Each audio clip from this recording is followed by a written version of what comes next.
Welcome to a new edition of the Neon Jazz interview series with acclaimed jazz violinist and composer Jenny Scheinman. We caught up with this decorated and veteran musician about her first album in 7 years, the new 2024 CD, All Species Parade. For years, she nursed the idea of a musical homage to Humboldt County, California, in particular, the area known as the Lost Coast, a remote earthquake and mudslide-prone region of coastal Northern California, where she was raised. For many years, she was a stalwart of the New York jazz and creative music scenes, then returned to her native Humboldt County, California in 2012. She has spent a charmed life in music, and her path has intersected giants and luminaries along the way, and that is what she has become. Enjoy this interview. So let's get in, before we get into the new CD, All Species Parade, which is a great title, I want to know, 4 years ago, we were trying to figure out this pandemic. It really ravaged kind of the scheduling and a lot of things with musicians around the globe. How did you make it through that time period, and how did it either influence this album or the way that you live your life now?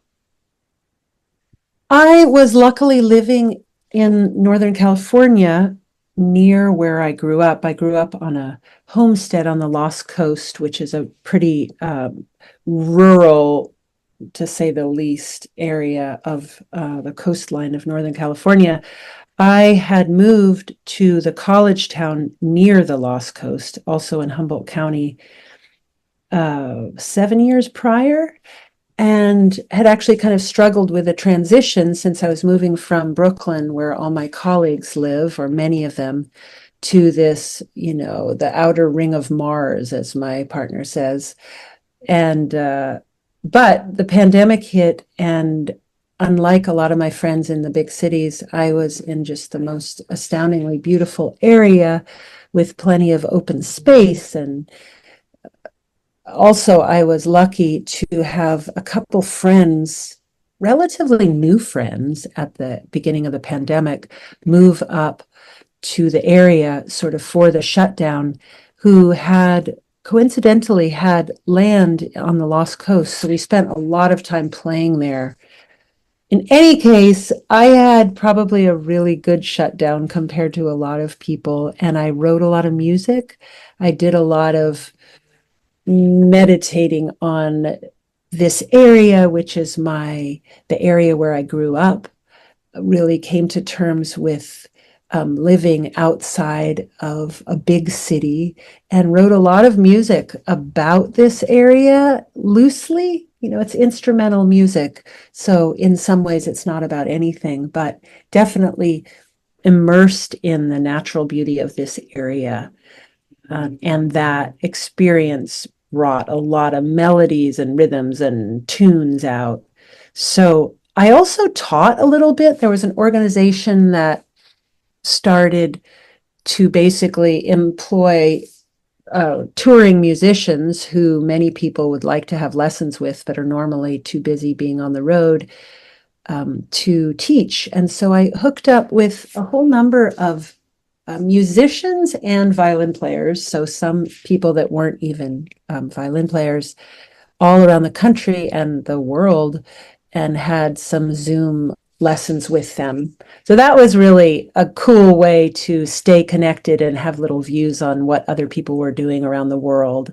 And also, it was something that I do like to do that in my normal life I just usually don't have really the bandwidth for. So I did a little bit of teaching. I did a lot of writing and playing here, and just sort of hunkered down. So talk to me about this new release, All Species Parade. Give me kind of an idea of what you're hoping the listener gets from this album. It's your first one in 7 years, coming out on October 11. What are you hoping for? Well, it's a long set. It's a long album. It's not a lot of songs, but it's a long album. Some of the songs are quite epic. I feel like everybody has the opportunity on the album. Everybody, all the players, really get expansive. I feel like it's a spilling over the edges in a way that only jazz musicians can do. It still retains the kind of signature Jenny melodic narrative content, but it definitely embraces the the growth and diversity of the natural world and the interactive quality between the musicians. And I feel like it's a creates an environment and a place that is similar to what nature gives us, which is this sort of, there's been a lot of writing about this. In fact, the healing powers of awe, AWE. And I suppose it's a kind of, I don't know, maybe it's a type of nature worship music. Um, but it's also, the playful, exploratory, constantly growing and adapting, magnificent thing we can do as musicians when we play together, which in some ways is a beautiful way to reflect the diversity, the biological diversity, the numerous species out there in the natural world. So talk to me a little bit about how this journey into the music began for you. How did how did it kind of begin and take hold and evolve into who you are today? I love how you say, talk to me. Talk to me about. That's kind of a good way to say it. I'm going to start doing that with people. Go ahead. Talk to me about this bagel. That's Talk to it. me about Talk to me. it. Talk to me. Talk to me about it. Um, yeah, when I call my dad, he picks up the phone, he says, speak to me. So when you say this music, do you mean, and let me ask you something, these little dings that I hear in my headphones, are those interrupting our podcast? I'm not hearing anything. That's amazing. I hear them. It's like I'm hearing, diluted ghosts in my ears, but my computer's dinging. In any Oh, case, this music, do you mean the music in my life, like from the beginning? Can you I speak think to me your question one more time? Talk to me yeah, your question. sure. So I think things begin with classical training and it evolves into this love of jazz that becomes a career in the jazz idiom. And I think that's more of it. Like, how did you begin your journey into the music and how did it evolve to this career that you have in jazz music? So I started early. I started at 5 with piano, and then I added violin when I was 7. My mom inherited a Steinway piano from her father. I played on that in a house in the westernmost house in the United States, looking right over the ocean. It was a homestead. It was a funky homestead with endless chores, ditching the road, feeding the animals, fixing the water, endless. I had this little out, which is that I could go over to the piano and start playing, and nobody would bother me. Nobody would ask me to do the dishes. Nobody would ask me to do anything if I just played. So I played and played and played. I played basically, I had a Suzuki classical piano teacher. Then I added violin. Violin was something I didn't take particularly seriously, I guess. With piano, I did piano concerts as a child around the county. Violin was something I played a lot in the summer, especially because we left our little homestead house and moved down to the bottom of the road to get out of the wind, and we camped out in a big alder forest. This is true back to the land hippie stuff. Um, and my parents are musicians, and they were sort of the central musician tribe of the small town where I grew up. So in the summers and just sort of for fun, I played a lot of violin slash fiddle with my dad and with people that would come and sing Beatles tunes and that kind of stuff. So that was kind of the early childhood stuff. I also took classical violin lessons. Both my violin lesson and my piano lesson I took in the near town of Arcata, which is where I live now, which is 2 hours from that rural homestead. So I drove into town, took a lesson, and drove out every week on Wednesdays. And then in my early teenage years, maybe 12-ish, I really started discovering the jazz record collection that we had, mostly that we had through my dad, having grown up in New York City and being a lover of music and primarily jazz when he was young. And, those had been playing since I was a little kid, but I really started digging into them. And I think because I had sort of excelled on piano as a classical pianist, and I had some sense of how to play piano, a specific way to play piano, or maybe perhaps just because of the way I was taught, it was a little harder for me to transition to jazz on piano, much easier to transition on, or not transition, but much easier to play it on violin, which is such a melodic instrument. You can just kind of sing. I sang with my dad, I sang along with people, and I did that on violin very intuitively. Joined a band in college. I was pretty young going to college, so I joined a band, and then just the fire, I kind of got lit by it. All I wanted to do was solo and write, and I had various bands all through college, and I put myself through college playing in the Bay Area in gypsy swing bands, and then got into writing and more into the avant-garde scene, started getting obsessed with a lot of musicians that lived in New York, moved to New York along with a big group of San Francisco Bay Area musicians, and met Bill Frisell, have been playing with him ever since, played the Vanguard when I first moved there. It just sort of opened up. And I've had not really any other jobs. It just sort of, from a young age, that's what I wanted to do. So it's been a wonderful life of so far. Not that I'm about to croak, but so far I've been really appreciative of this career in music. So, what was the first live jazz show that you saw that really kind of like made you think you want to do that one day? Okay, I have an answer for that. I don't know if it was exactly jazz, but the high school I went to was a tiny high school in the tiny town where I grew up, and we were very portable. We went to Mexico for a month every year, and we were in Mexico City. So there were, at that point, I think 12 people in the high school.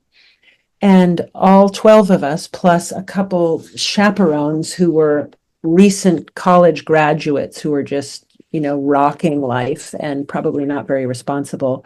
Anyway, we were all in Mexico City, and everybody but me and one other person got terribly sick with some bug, and they were just floored in our little hostel, um, uh, where we were staying. The other student, who was also a musician, who had grown up in this family of Afro-Cuban drummers, he and I sort of explored Mexico City. I was 12 years old, because I was 12 when I went to my first year of high school. And we ended up at a bar that, in retrospect, was probably kind of a cheesy tourist bar, but it's hard to know. But what I remember is we went to this bar, and there was a band, there was an Afro-Cuban salsa band playing. One thing I remember is that they were playing the Santana Oye Como Va tune, which is why I think it might have been kind of a cheesy tourist band for like Americans that were visiting Mexico. But to my ears, it blew my mind. And there were solos, and people were dancing, and the grooves of it were just unbelievable. And I came home and I persuaded my parents over the course of a couple years to send me to Cuba. I wanted to go to the Havana Conservatory. I wanted to move to Cuba, and I started studying Afro-Cuban drumming, which I wouldn't say I'm very good at, but it was definitely a big early influence. So that concert really pushed me over the edge and lit me up for my life playing music. So, at the end of the day, what do you like the best about being a professional musician? I like I like my audience. I like seeing how rejuvenating it is for people. I notice this so much when I after the pandemic, when I started touring again, when I was dragged out of my paradise up here to play for people, I love that bond between performer and audience through music. It's a kind of alchemy, it's a kind of bridge building.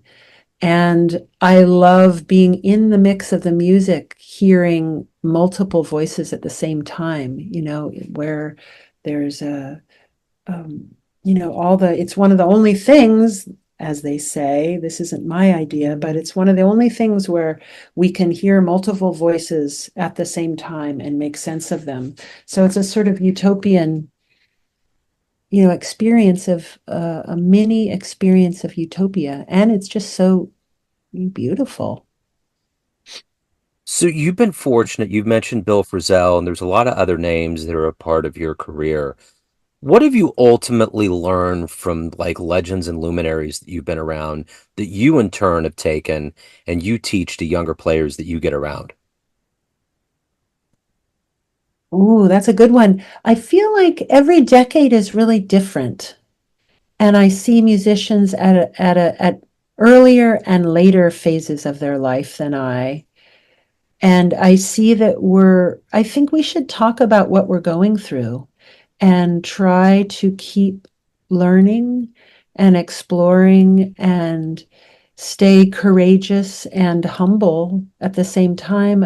Cherish our bandmates, cherish our side people and our leaders, and really stay listening and not be afraid to change, not be afraid to follow leads, even though you don't know where they're going. If fall in love with some Bruno Mars tune, learn it, play it. Nothing, no shame in that. If um, you're 35 and you're getting restless, make a change, move out of New York City, experience the world. It'll come out in your music.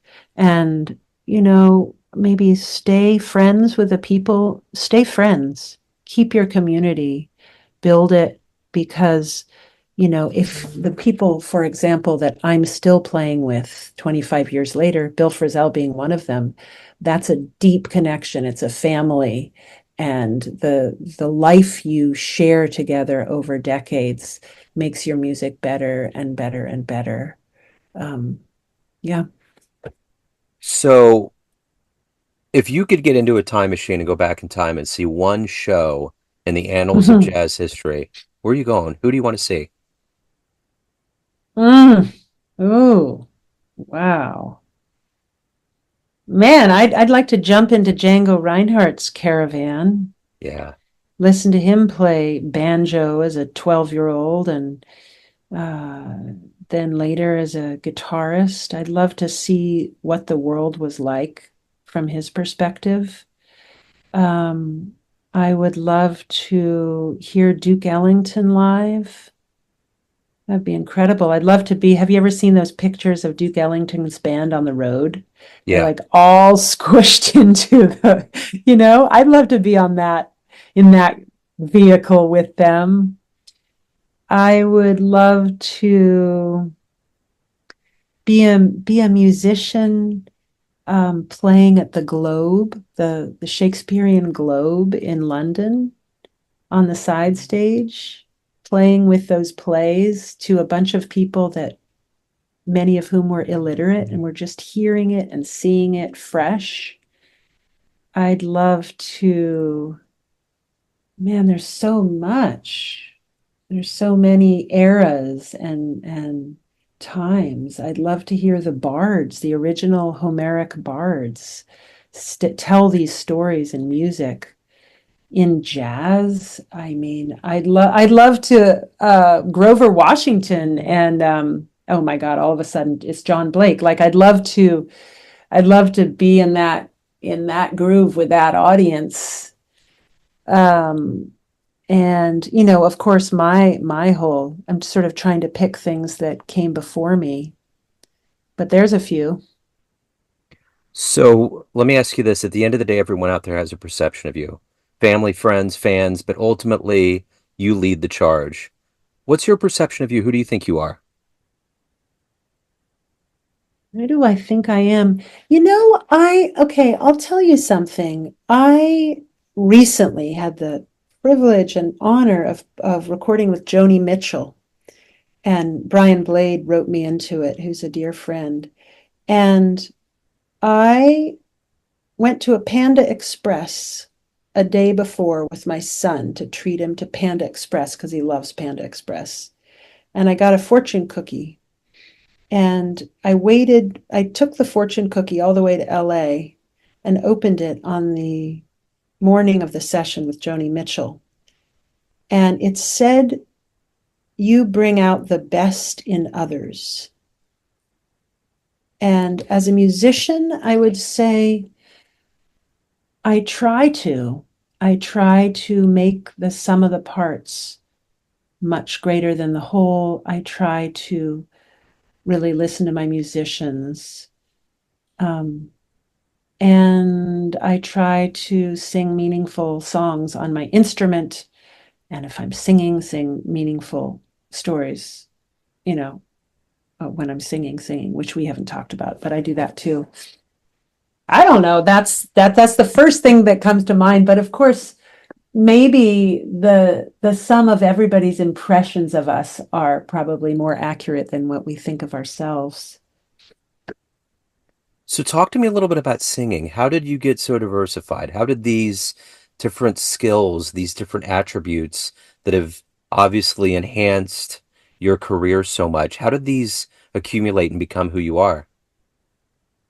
Well, I don't know if we can say the singing enhanced my career. I think it thoroughly confused everybody. Huh.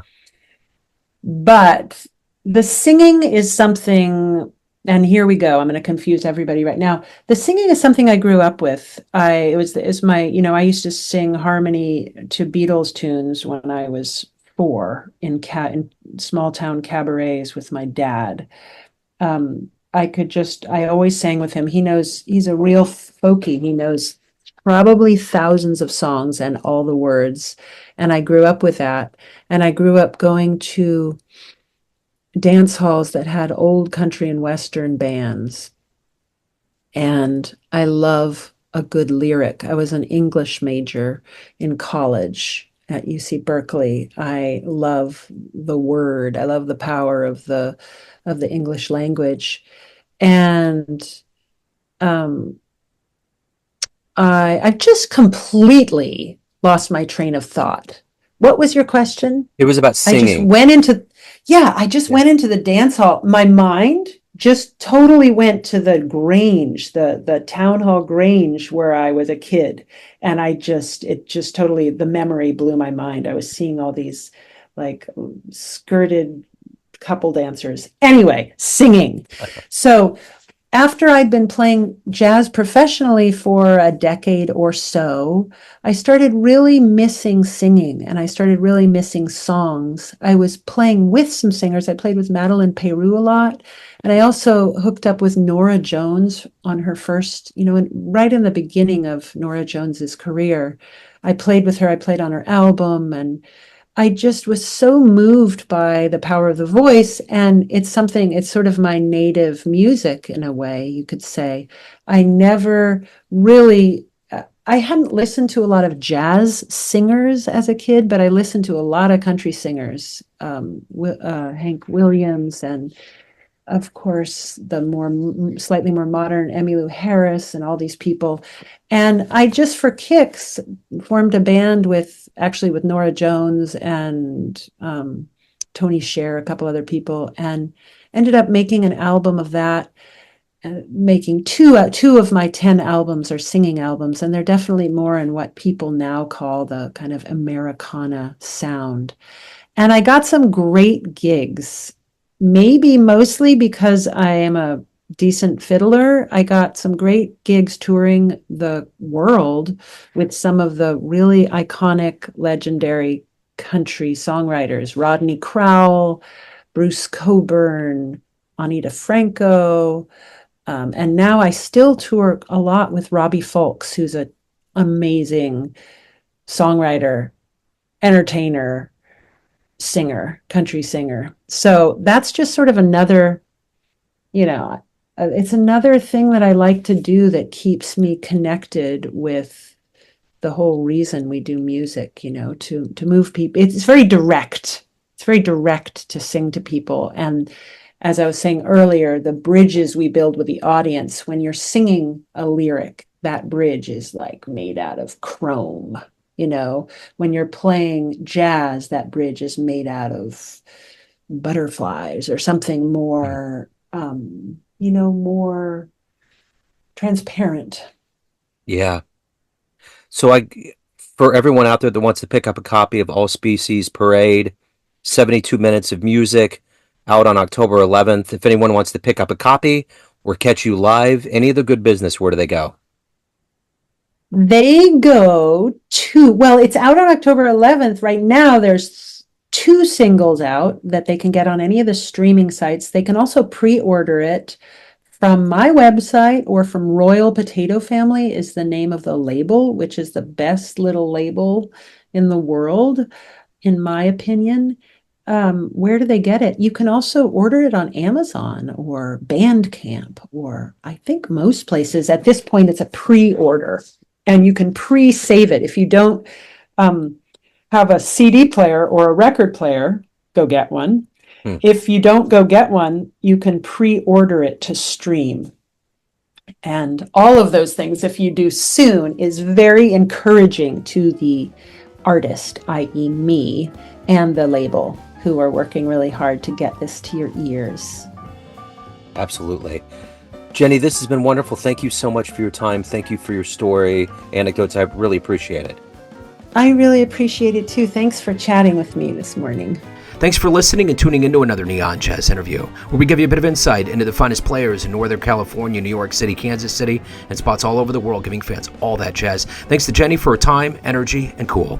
If you want to hear more Neon Jazz interviews, you can find us on Spotify and Apple Podcasts. Subscribe to us at YouTube, and for everything Neon Jazz, go to theneonjazz.blogspot.com.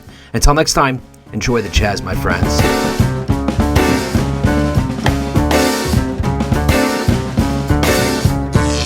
Neon Jazz.